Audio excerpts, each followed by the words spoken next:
Salut la famille, bienvenue sur Info Mami Pi. Les nouvelles ne sont pas bonnes du côté du Cameroun et de la Côte d'Ivoire. En Côte d'Ivoire, par exemple, les gens sont décidés à que ils ont volé les élections, mais ils ne vont pas régner, ils ne vont pas gouverner. Que Alassane Ouattara ne va pas gouverner. Ils sont prêts à tout pour l'empêcher de gouverner. Ok.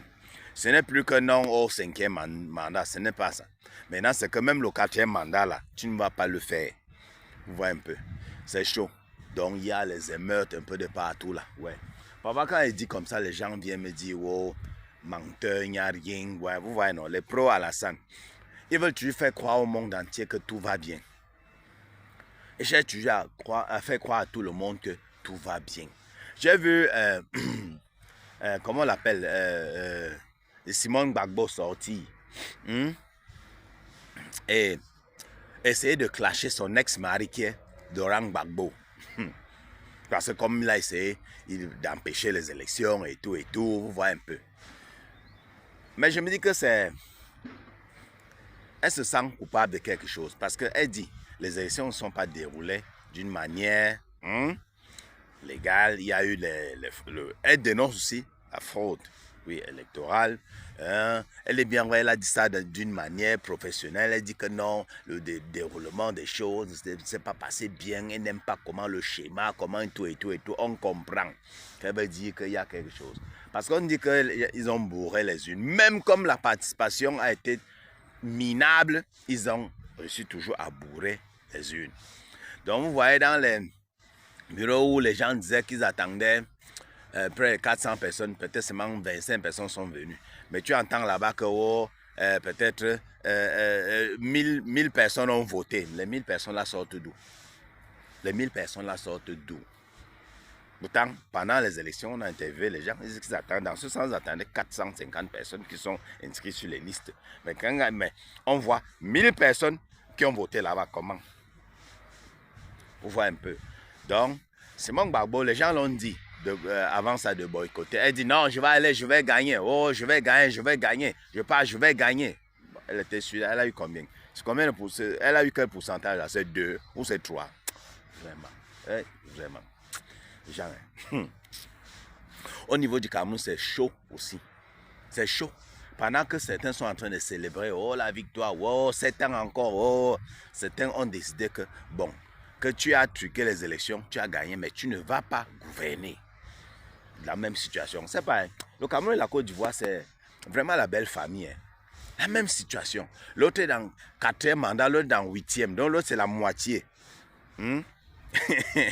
L'autre c'est la moitié, l'autre 8e, l'autre 4e. L'Afrique. Ce n'est qu'en Afrique qu'on voit les choses comme ça là. Donc vous voyez, en Afrique c'est terrible. Au Cameroun c'est terrible. Il y a eu même enlèvement du maire de Douala, la commune de Douala. C'est chaud.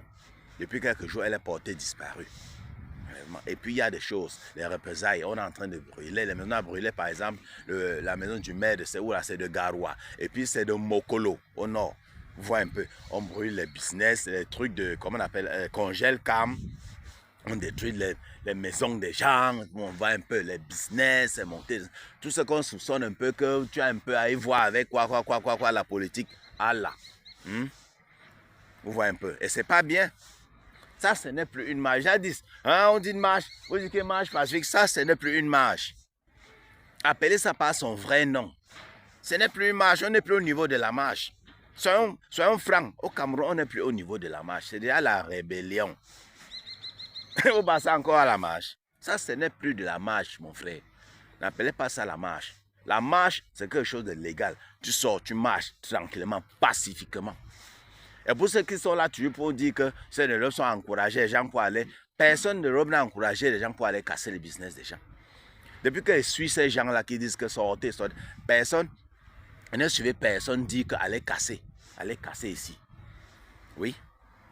Et en plus, quand vous suivez même l'affaire là, vous pensez que ceux des robes sont quoi? Ces robes là ils ont seulement une baguette magique, ils mettent ça en gling, tout le monde sort. Chacun sort, ils sont là seulement pour conseiller. Chacun sort selon son état d'esprit. Je vous dis que si quelqu'un n'a pas faim, celui de la diaspora ne peut pas dire que sort et il sort. Si tu es là, tu es bien, tu as ton travail, tu vas rester à la maison. La preuve en est, quand tu vois le trio, les mousquetaires, le trio de Nchele là, qu'on appelle Ernest Obama, Christophe Mbia et l'autre là, Bruno Bidjan. Tu vas dire à Bruno Bidjan, va protester, il va partir protester. Il est dans la mangeoire, il mange lui tranquillement, il est là tranquille. Il va te dire que mon frère, il change quoi? On change d'équipe qui gagne. Moi, il gagne avec cette équipe. Lui, il gagne. Le problème, c'est que la population ne gagne pas. Si tout le monde gagnait, c'est comme Pichounet est sorti et fait un poste là. Que bon, ça va, ok. Tu peux au pouvoir, non? Ok. Tu as gagné, non? Ok. Bon, qu'est-ce qui empêche le développement du Cameroun? Qu'est-ce qui fait qu'on n'ait pas de route? Qu'est-ce qui fait qu'on n'ait pas de route? Vous allez dire que mieux, parce que vous pensez que la démocratie c'est quoi? La démocratie c'est la merde, c'est les histoires. Le problème c'est que même si on est dans un royaume, on est peut-être comme peut-être à Abu Dhabi, on est peut-être aux Émirats arabes, comment on appelle ça, les Émirats arabes. On est peut-être en Chine.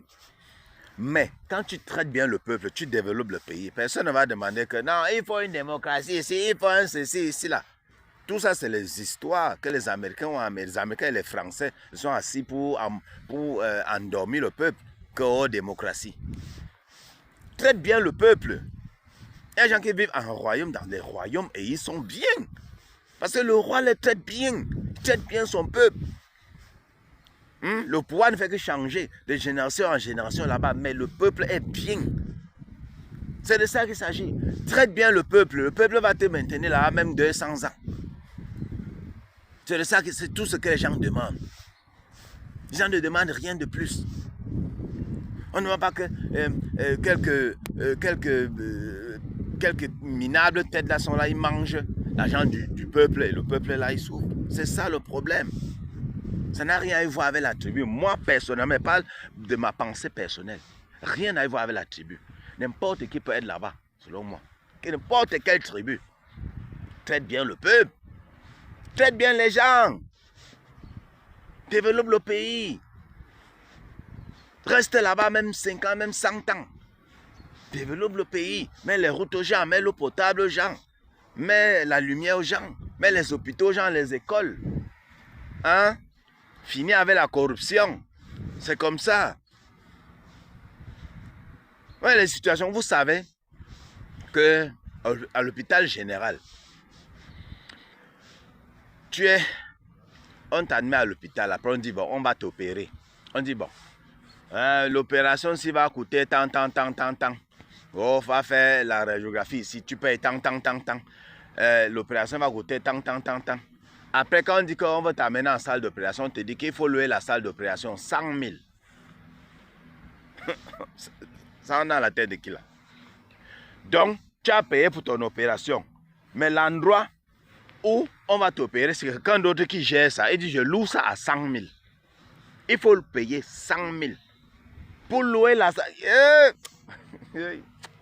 Quand tu suis les choses comme ça là, quand tu suis les choses comme ça, ça te met la rage au corps. Tu as la rage. Non, soyons francs. Tu as la rage seulement.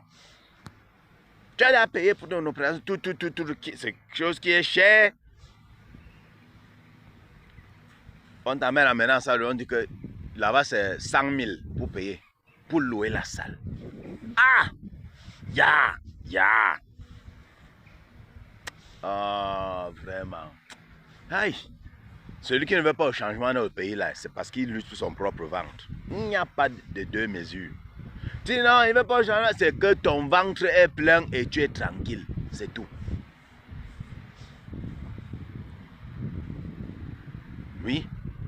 J'ai vu Nivakin sortir et dire que oh, Bobia, Yobo, c'est monté, descendu. Hein, qui va rester là 100 ans, hein, c'est monté. Après, les gens en commentaire disent que mais, tout ça, mais on a le problème d'électricité. Il insulte, il dit. Vous pensez que c'est tout le monde qui a le problème d'électricité au Cameroun? Hein? C'est pas tout le monde. Il y a quartier, hein? C'est comme ici. Hein? Quand tu as Champs-Élysées, ce n'est pas. Donc, il pollue, c'est que ceux qui sont privilégiés, qui sont dans peut-être le secteur ou peut-être. Ça va, c'est bon, c'est fini. C'est là où j'ai vu que Nivakin, tu m'as déçu. Je pensais que tu étais un tchélé qui avait un peu le cerveau. Tu m'as déçu. Comment tu peux argumenter comme ça? Que non, le peu de gens qui sont dans les quartiers chics là, ils ont la lumière. Vous pensez que quoi? Hein? Ah! Je dis yes. C'est pas l'huile de la sardine qui bouche le cerveau de Nivakin là. Pourtant, là, sont des sorties qui ont un sens. Cette fois-ci, non. Tu as péché de sardinard. Hein, Nivakin? Tu m'as déçu. Tu m'as déçu. J'avais pardonné ton tchéléisme depuis, mais là, tu m'as déçu. Et la famille, on se prend très bientôt pour une nouvelle vidéo. Moi, il dit pour moi, prenez ça comme vous voulez. Bisous et à sa surtout ne mettez pas les organes.